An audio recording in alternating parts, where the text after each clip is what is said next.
Assalamu alaikum students. Today we will discuss a new topic of chemistry, that is chemical formula and empirical formula and molecular formula. Actually, empirical formula and molecular formula, we have divided the chemical formula into two, that is empirical formula and molecular formula. So in simple words you can say we have classified the chemical formula into two types, what is empirical formula and molecular formula. On what basis we will discuss this in your topic. First of all, my dear students, you should know what is chemical formula. My dear students, इसके लिए मैं एक example दूंगा. Calcium carbonate हम लिखते हैं CalCium Carbonate. Calcium carbonate हम simple में लिखते हैं कैल्शियम कार्बोनेट को CaCO3. मतलब हम इस कैल्शियम कार्बोनेट को सिंबॉलिकली रिप्रेजेंट किया through symbols and formula, that is CaCO3. तो इसी को केमिकल फार्मूला कहते हैं. फॉर एग्जांपल सल्फ्यूरिक एसिड को लिखते हैं हम H2SO4, वो है केमिकल फार्मूला उसकी. तो in simple words chemical formula में हम ब्रीफ रिप्रेजेंटेशन लिखते हैं. ब्रीफ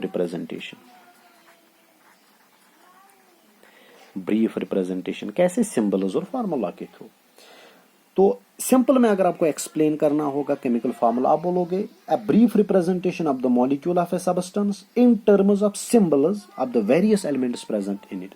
हम इस मॉलिक्यूल को रिप्रेजेंट करेंगे सिंबॉलिकली ऑफ इट्स एलिमेंट्स जो प्रेजेंट इस मॉलिक्यूल में होंगे. समझ आया म्यून गोबर? शाबाश. अब डायरेक्टली हम मॉलिक्यूलर फार्मूला पे आते हैं. मॉलिक्यूलर फार्मूला किसको कहते हैं? देखो, अगर मैं एग्जांपल दूंगा कैल्शियम कार्बोनेट में कैल्शियम 1 है, कार्बन 1 है, ऑक्सीजन 3 है. तो रेशो की अगर हम बात करेंगे, इसी रेशो का मतलब एलिमेंट्स कितने हैं, रेशो कितना है, वो रेशो देखने के लिए हमने इनको क्लासिफाई किया दो टाइप्स में. एक है मॉलिक्यूलर फार्मूला, दूसरा है एम्पिरिकल फार्मूला. और जो मॉलिक्यूलर फार्मूला है म्यून गोबर, मॉलिक्यूलर फार्मूला एक कंपाउंड का जो है ये देता है actual ratio of the atoms of various elements present in one molecule. For example glucose का की जो मॉलिक्यूलर फार्मूला है वो है C6H12O6.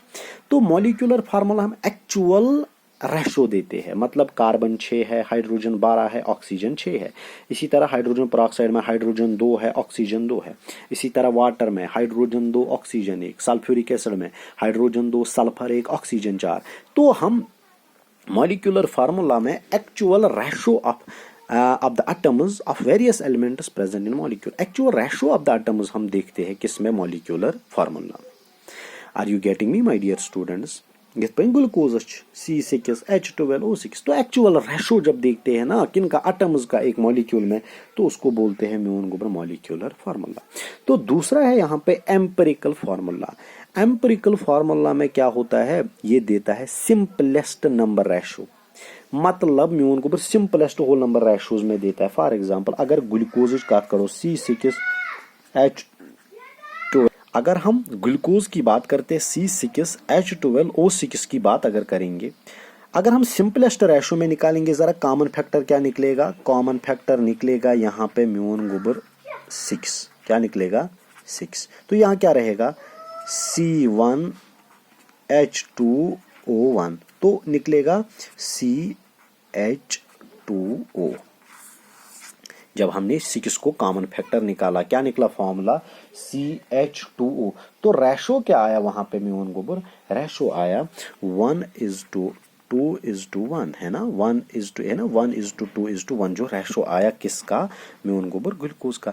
ये जो CH2O है ना, ये ग्लूकोज की एम्पिरिकल फार्मूला, ये ग्लूकोज की एम्पिरिकल फार्मूला. तो ये शॉर्ट हैंड है, ये सिंपलेस्ट होल नंबर रेशो है. हमने कॉमन फैक्टर निकाला यहाँ पे, जहाँ पे कॉमन फैक्टर निकालते हैं और इस मॉलिक्यूलर फार्मूला को हम सिंपलेस्ट रेशो में लाते हैं, उसको कहते हैं एम्पिरिकल फार्मूला. तो आपको कोई बोलेगा what is the empirical formula of glucose, आप क्या कहोगे? Empirical formula of glucose CH2O. Common factor क्या निकाला? 6. कॉमन फैक्टर निकाला 6. तो रेशो क्या आया इसका? 1:2:2. अगर H2O2 का कोई बोलेगा आपको कॉमन, ये निकालो एम्पिरिकल फार्मूला, वो है HO, बिकॉज आपने 2 कॉमन निकाला, 1:1 ये, तो रेशो इसका 1:1. जिगर में समझ आया आपको? तो ये है HO is the empirical formula of hydrogen peroxide. Its molecular formula is H2O2. So you have to keep in mind empirical formula. In empirical formula, we write simplest number ratio of the atoms of various elements present in the molecule.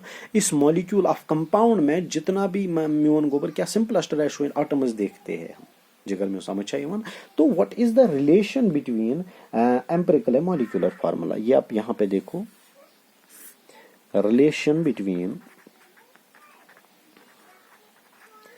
empirical and molecular formula. तो simple में इनकी relation ये है molecular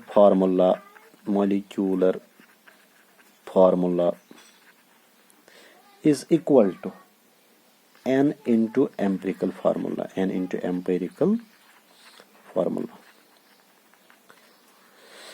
इनकी जो relation है simple relation है म्यून गुबर relation molecular formula बराबर है n into empirical formula. n है कॉमन फैक्टर. जो कॉमन फैक्टर आपने निकाला उसको मल्टीपल करो एम्पेरिकल फार्मूला के साथ वहां पे म्यून गुबर आपको मॉलिक्यूलर फार्मूला बनेगा. फॉर एग्जांपल एम्पेरिकल फार्मूला आप ग्लूकोज की बात करेंगे. इधर देखिए ग्लूकोज के empirical formula CH2O. Common factor क्या है 6 इंटू CH2O हुआ ना C6H12O6. तो ये ग्लूकोज बन गया. तो अब आपने क्या याद रखा कि रिलेशन क्या है मॉलिक्यूलर फार्मूला और एम्पिरिकल फार्मूला में. मॉलिक्यूलर फार्मूला बराबर होती है n into empirical formula. What is n? n is common factor. n for example हमने हाइड्रोजन पेरोक्साइड में 2 कॉमन फैक्टर निकाला. एम्पिरिकल फार्मूला है HO. 2 इंटू HO हो गया H2O2. इसी तरह इसमें किसमें ग्लूकोज की empirical formula CH2O. Common factor 6 निकाला. जब 6 को मल्टीपल करते हैं कॉमन में इसके एम्पिरिकल फार्मूला के साथ वहां पे मॉलिक्यूलर फार्मूला बनती है. Are you getting me my dear students? एक बार फिर हम बात करेंगे इन पे. केमिकल फार्मूला को हमने on the base of ratio की बात एलिमेंट्स की बात की हमने 2 टाइप्स में एम्पिरिकल फार्मूला और मॉलिक्यूलर फार्मूला में. मॉलिक्यूलर फार्मूला में हम लिखते हैं actual ratio of the atoms of various elements present in one molecule of the compound. For example जिस तरह ग्लूकोज की मतलब एक्चुअल रेशो C6H12O6. इसी तरह हाइड्रोजन पेरोक्साइड H2O2. अगर हम इसी के मॉलिक्यूलर फार्मूला को रिप्रेजेंट करेंगे क्या सिंपलेस्ट होल नंबर रेशोज में तो उसको एम्पिरिकल फार्मूला बोलते हैं. Empirical formula for example glucose की CH2O जिसमें हमने कार्ब 6 को कॉमन फैक्टर निकाला तो CH2O is the empirical formula of म्यून गोबर क्या ग्लूकोज. तो what is the relation between empirical formula and molecular formula? Molecular formula is equal to n into empirical formula. तो इससे आप रिलेशन निकाल सकते हो. तो this was all about this lecture.